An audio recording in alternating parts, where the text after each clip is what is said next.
제게는 가족보다 더 가깝다고 생각했고 제 인생이 끝날 때까지 평생 함께 할 줄 알았던 친구가 있습니다. 하지만 그런 친구에게 저는 결국 배신을 당하고 말았습니다. 친구와 저는 흔히 말하는 어릴 적부터의 친구 사이는 아니었지만 그 누구보다도 서로를 가장 잘 알고 가까웠다고 생각했고 또 의지했었던 사이였죠. 우선 저는 30대 초반이며 서울 토박이로 생활을 하고 있습니다. 그 친구를 처음 알게 된 지도 벌써 10년이 훌쩍 넘은 얘기죠. 친구를 처음 알게 되었을 때는 대학교 때 시절 알게 되었습니다. 처음 대학교를 가는 날 마치 학창시절처럼 낯선 사람들이 가득했죠. 그런데 제 옆자리에 앉았었던 그 친구는 제게 먼저 말을 건넸습니다. 자신은 어릴 때부터 제주도에서 자라서 낯선 환경이라 저에게 잘 부탁한다고 하더라고요.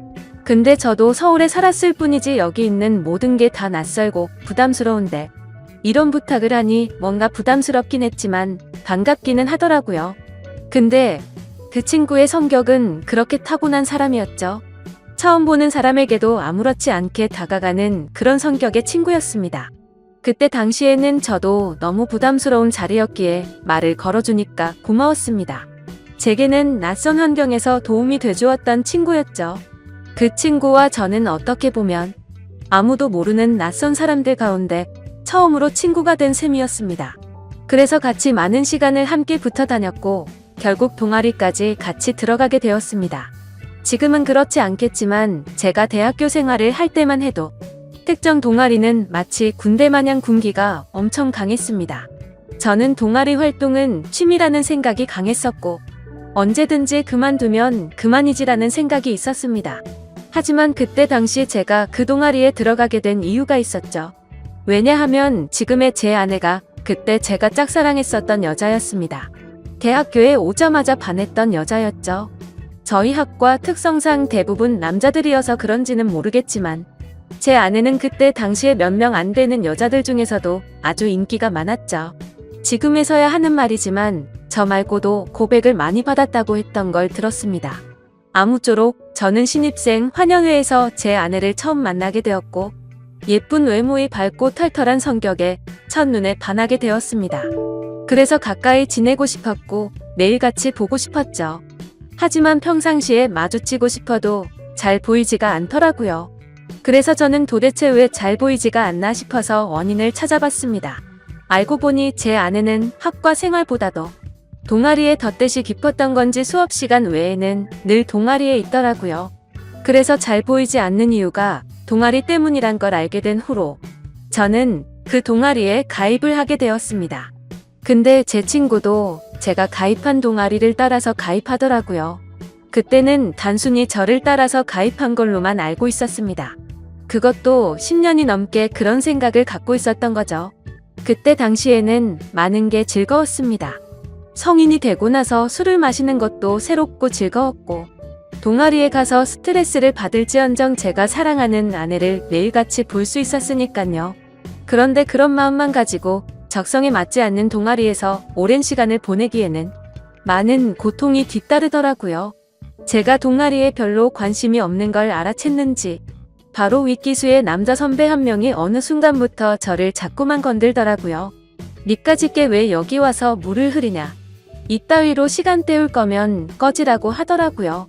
저는 자존감이 너무 무너졌고 화가 나서 그만둬버릴까라는 생각을 한두 번 한 게 아니었습니다. 하지만 제가 좋아하던 아내가 동아리에 있었기에 차마 그럴 수가 없었죠. 그러다 저는 선배가 하는 말에 도저히 참지를 못했고 큰 각오를 하고 결정을 했습니다. 내가 나가는 일이 있더라도 고백은 하고 나가겠다라고 말이죠. 그래서 고백을 하려고 몇 날 며칠을 기다렸습니다. 그러다 때마침 고백을 할 수 있는 기회가 생겼죠. 저는 시험 기간이라 공부를 했고 밥을 먹고 잠깐 잠이나 잘까 해서 동아리 방에 들렸더니 제 아내가 혼자서 동아리에서 있었던 거죠. 그래서 저는 무조건 오늘 고백을 해야 하는 기회이구나 싶었고 제 진심을 담아서 고백을 하게 되었습니다. 하지만 그 말을 듣더니 곧장 아내는 장난치지 말라며 저의 고백을 거절했었죠. 그래서 저는 장난으로 하는 말이 아니고 당신 때문에 관심도 없는 동아리에 가입까지 했다고 말했습니다. 그러자 아주 오랫동안 깊은 생각에 잠겨서 고민을 하더라고요. 그러면서 자신은 고민할 게 있다면서 생각을 해보고 대답을 해준다고 했습니다. 그날로부터 일주일 정도를 기다렸습니다. 제 아내는 저의 고백을 받아주게 되었고 저희는 교제를 시작하게 되었죠. 그 이후 저는 동아리를 탈퇴하려고 했지만 여자친구가 여기에 있는데 다른 남자들이 찝쩍거릴 것 같아서 결국 끝까지 버텼었죠. 하루하루가 행복했었고 대학교를 오기 잘했다고 생각했습니다. 첫눈에 반했던 여자와 연애를 하게 되었고 평생을 함께할 만큼 마음의 단짝이라고 생각되는 절친한 친구가 생겼으니까요. 저와 아내는 자연스럽게 친구도 함께 자주 다니게 되었습니다. 그러다 결국 저는 군대를 가게 되었고 친구는 미국에서 출생만 한 미국 시민권자였기에 군대를 면제받게 되었죠. 저는 친구에게 말했습니다. 여친에게 다른 남자들이 절대로 찝쩍거리지 못하게 잘 부탁한다고요. 그러자 친구는 그런 걱정은 하지 말라며 건강히 잘 다녀오라고 했고 저는 그렇게 군대를 가게 되었습니다. 제 아내에게는 정말 미안하고 고마웠습니다. 서로 만나게 된 지 1년밖에 안 됐을 때 혼자 내버려 두고 가야 했기 때문이죠. 그리고 2년을 한결같은 마음으로 기다려주는 모습에 제가 평생 책임을 져야겠다 생각을 했습니다. 그렇게 저와 아내는 군대를 다녀온 시간을 포함해서 5년이라는 길다면 긴 시간 동안 교제를 하게 되었고 곧바로 결혼을 하게 되었습니다. 그리고 나서 제 친구는 제가 결혼을 한 뒤로 자신의 고향인 제주도로 다시 돌아가게 되었죠. 친구는 제주도로 돌아가게 된 후에 부모님의 지원을 받아서 해양 레저숍을 운영하더라고요.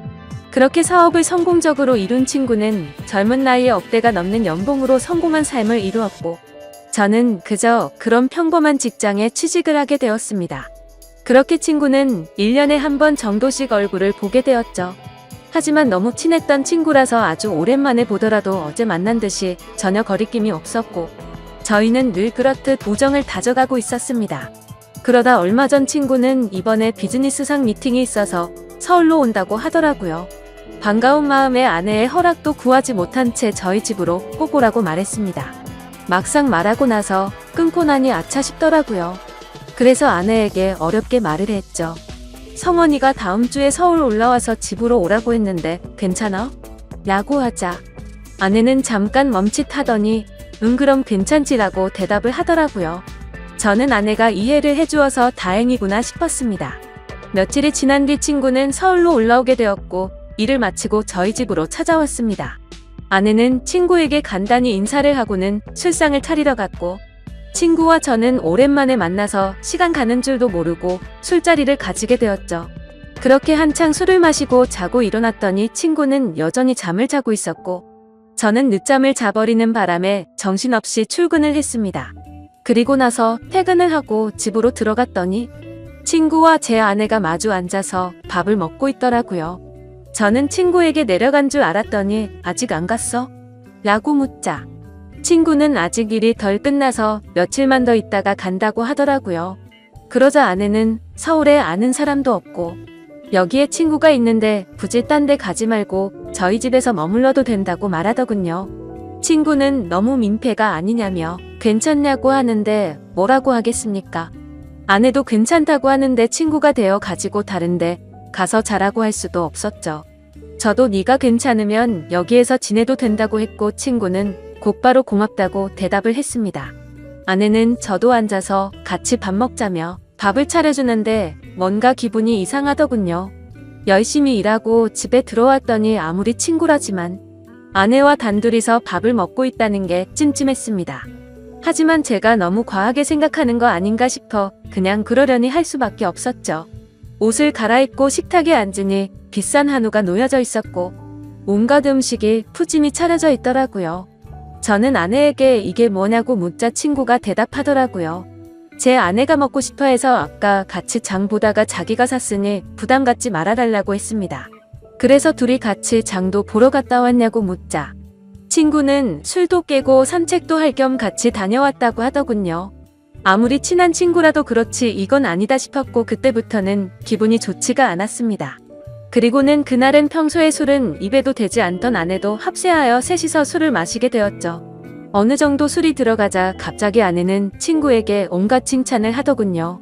어떻게 너는 나이가 먹어도 아직도 예전 그 모습 그대로냐며 섬에 살아서 그런지 피부도 까무잡잡한 게 왜 이렇게 몸이 좋냐며 묻더라고요. 그러자 친구는 만져볼래? 하면서 힘을 주더니 그걸 또 만져보고 아내는 좋다고 웃더라고요. 그때부터는 그냥 기분이 더러웠습니다. 남편을 옆에 두고 이것들이 무슨 짓거리인가 싶었죠. 저는 조용히 술만 마셔댔고 친구와 아내는 약간은 제 눈치를 본 건지 화제거리를 돌리더군요. 아내는 친구에게 요즘 경기도 안 좋을 텐데 제주도에도 피해가 크지 않냐며 물었고, 친구는 자신이 하는 사업은 관광지 특혜를 받아서 그런지 크게 영향을 받지 않아 딱히 문제가 없다고 하더라고요. 그러면서 다음에 저와 같이 여행을 오면 풀코스로 관광을 시켜준다고 하더니 다른 거 걱정 말고 비행기만 타고 넘어오라며 말하더군요. 아내는 그 말에 좋다고 싱글벙글 웃는데 그때 저는 할 말이 없었습니다. 사실 아내에게 미안한 일이 있었던지라 거기다 대고 제가 뭐라고 말도 못했었죠. 결혼하고 얼마 지나지 않은 시점에 저는 지인의 권유에 투자를 하게 되었고 결국에는 사기를 당했습니다. 그때는 아내에게 조금 더 안락한 삶을 살게 해주고 싶은 마음에 과감히 투자를 했지만 오히려 빚더미에 안게 만들어서 생활을 더 힘들게 만들어 버렸죠. 그래서 비싼 한우 같은 건 꿈도 꾸지 못했고 여행이라고는 신혼여행 이후로 단 한 번도 가지 않았으니 저는 도저히 할 말이 없었습니다. 기분도 좋지 않고 화를 내기도 애매한 마음에 그만 자리를 끝내고 싶었죠. 그래서 저는 제가 자리에서 일어나면 술자리가 끝날 줄 알고 말했습니다. 오늘은 피곤해서 먼저 일어날게라고 했더니 친구는 벌써 자려고 아쉬운데 조금 더 마시지 하더니 그럼 피곤할 텐데 먼저 들어가서 쉬어 우리는 조금만 더 마실게 라고 하더군요. 그러자 아내도 일어날 생각이 없는지 내일은 지각하지 말고 알람 꼭 맞춰놓고 자라고 하더라고요. 속으로 진짜 부글부글 끓었습니다. 자존심이 상해서 다시 앉기도 뭐했고 그냥 샤워를 해버리고는 자라 먼저 들어갔습니다. 그런데 그 기분으로 잠이 올 리가 없죠. 자정이 다 되어갈 때까지 그 둘은 하하호호 웃으며 떠드는데 친구고 뭐고 엎어버릴까 싶었지만 너무 쪼잔해지는 것 같아서 그냥 참고 있었습니다. 그렇게 잠에 못 들고 누워있는데 갑자기 작게 들리던 소리조차 들리지 않더라고요. 그러더니 1분 정도가 지나자 의자 빼는 소리가 들렸고 설거지를 하는 소리가 들렸습니다. 그래서 저는 물을 마시는 척하면서 거실로 나가봤더니 아내는 설거지를 하고 있었고 친구는 보이지가 않았습니다. 친구는 어디 갔냐고 물었더니 담배 피러 나갔다고 하더니 저보고 아직 안 잤냐고 묻더라고요. 저는 목이 말라서 잠이 깼다며 물을 마시고 방으로 들어갔고 아내는 설거지를 끝마치고는 방으로 들어오더군요. 그날 밤 저는 자는 둥 마는 둥 너무 짜증이 나서 잠을 뒤척였고 다음날 굳이 자고 있는 친구를 깨워서 집 밖으로 데리고 나왔죠. 친구에게는 거짓말이라도 해서 내보내야 되겠다 싶어서 말했습니다. 진짜 미안한데 아무래도 아내가 조금 불편해하는 것 같다고 했더니 친구는 아 그랬구나. 내가 너무 눈치가 없었지 라며 미안하다고 하더군요. 그러더니 어차피 오늘 저녁에 내려가려고 했다면서 미팅 다녀와서 저녁에 들어올 것 같은데 그때 짐 챙겨서 나간다고 하더라고요. 저는 그래서 오늘 나도 외부 미팅이 있어서 저녁에 얼굴은 못 볼 것 같다고 했습니다. 항상 미팅 끝나고 술자리를 하는 자리라 늦을 것 같은데 조심히 내려가라고 미리 작별 인사를 했습니다. 그렇게 인사를 마치고 친구는 미팅이 있다면서 택시를 타고 갔고 저도 회사로 출근을 했습니다. 그런데 괜히 쓸데없이 늦게 들어간다고 말한 것 같아서 계속해서 찜찜하더라고요. 오늘 외부 미팅을 갔다가 술자리를 가지면 절대로 빠질 수가 없는 자리였기 때문이죠. 그러면서 어제 아내와 친구가 나눴던 대화도 다시 떠올랐고 차마 해선 안 될 상상까지 들더라고요. 그런 말도 안 되는 상상을 하다 보니 제 정신이 아니었던 건지 집에다가 카메라라도 설치해야겠다 싶었습니다. 이미 온갖 더러운 생각을 가진 저는 밥 생각도 없었고 점심시간을 이용해서 초소형 카메라를 사서 집으로 갔습니다. 아내는 항상 그 시간에는 운동을 가는 시간이라 집은 역시나 비워져 있더라고요. 저는 얼른 안방에 카메라를 설치했고 다시 회사로 돌아갔습니다. 그렇게 저녁이 되었고 친구와 아내에게 연락을 했습니다. 친구는 지금 미팅이 일찍 끝나서 비행기를 타러 간다며 다음에 보자고 대답을 했고 아내는 친구 배웅해주고 집에서 쉬고 있다고 대답을 하더라고요. 그래서 저는 내가 너무 제정신이 아니었구나 생각을 하면서 괜히 쓸데없는 돈 썼네 싶었습니다. 그렇게 저는 외부 미팅을 갖고 술자리를 마친 뒤에 집으로 들어갔습니다. 항상 그 자리는 만취 상태가 될 때까지 마시는 자리였기에 그날도 저는 만취 상태가 되어 있었죠. 집으로 들어가 보니 친구는 없었고 그 정신없는 와중에도 뭔가 찜찜한 기분이 풀린 것 같고 좋더라고요. 그렇게 저는 침대에 눕자마자 곧바로 잠이 들었고 아침에 일어나자마자 또 정신없이 출근을 했습니다. 그렇게 하루 종일 일을 하고 있다가 아차 싶더군요. 어제 설치한 카메라를 회수 못한 게 생각이 났던 거죠.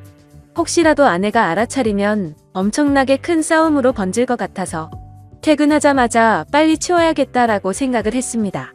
그래서 저는 퇴근하자마자 곧장 집으로 들어갔더니 아내가 집에 없더군요. 아내에게 전화를 했지만 받지를 않았고 어디 갔냐고 카톡을 보냈지만 답장이 없더라고요. 그래서 일단 아내가 들어오기 전에 카메라를 치워야겠다 싶어서 뺐습니다. 근데 아내는 2시간이 넘도록 전화도 오지 않고 카톡 답장도 오지가 않았습니다. 슬슬 짜증이 나기 시작했고 진짜 아내가 바람이라도 났나 싶었죠. 그래서 저는 갑자기 카메라 생각이 번뜩 났고 저장된 영상을 돌려봤습니다. 근데 정말 너무 충격적인 장면들이 그대로 녹화되어 있더군요.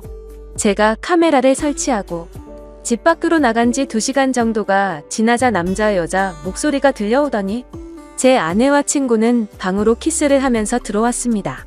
정말 그 모습을 보는 순간 바로 욕이 튀어나왔고 소리를 질러댔습니다. 그 둘은 자연스럽다는 듯이 제 침대에 누워서 스킨십을 하는데 너무 역겨워서 도저히 보질 못하겠더군요. 그래서 빨리 감기로 넘겨버렸고 오늘 날짜로 찍힌 영상을 봤더니 제주도로 내려갔다던 친구놈이 또 아내와 제 방으로 들어오는 겁니다. 너무 큰 충격을 받아서 할 말이 없고 생전 처음으로 눈물이라는 걸 흘렸습니다. 슬퍼서 우는 게 아니라 분노가 극도로 치밀어 오르다 보니 눈물이 난다란 걸 깨달았죠. 그러면서 제가 퇴근하기 1시간 전쯤 남편이 들어올 수도 있을 것 같다면서 계속 같이 붙어 있고 싶은데 아쉽다고 하더니 나가서 같이 있자고 하더니 화면에서 사라졌습니다. 제가 그 영상을 보는 중에도 제 아내는 친구놈과 밖에 나가서 같이 붙어 있었던 거였죠. 저는 그래서 바로 친구놈에게 전화를 했습니다. 역시나 전화를 받지 않더군요. 근데 아내와 달리 몇 통을 걸었더니 전화를 받더라고요. 저는 침착하고 물었습니다. 제주도에 조심히 잘 내려갔냐고 물었죠. 그러자 친구는 잘 내려왔지. 그게 그렇게 궁금해서 전화를 이렇게 몇 통씩이냐고 했냐고 묻더군요. 그 말을 듣고 있는데 아내에게서 카톡이 바로 오더군요.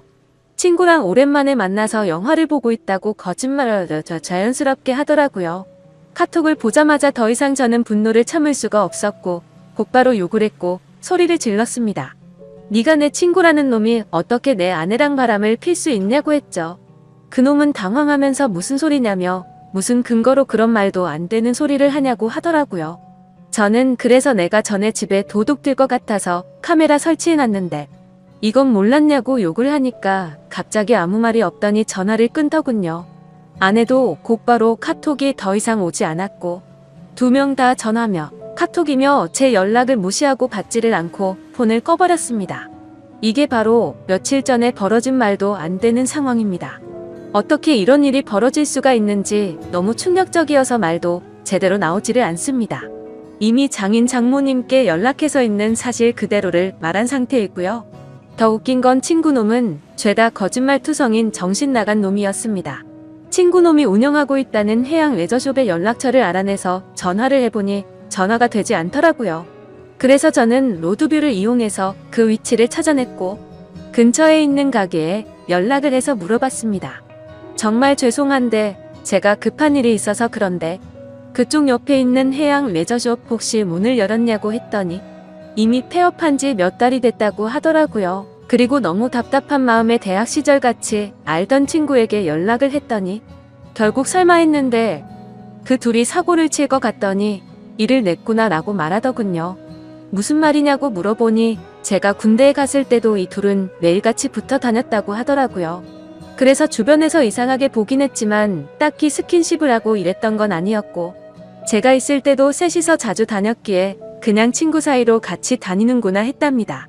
도대체 어떻게 사람이 이런 거짓말을 아무렇지 않게 할 수가 있을까요? 아내는 그 친구놈의 재력이 부러워서 정신이 나갔던 건지, 아니면 대학 시절부터 그놈에게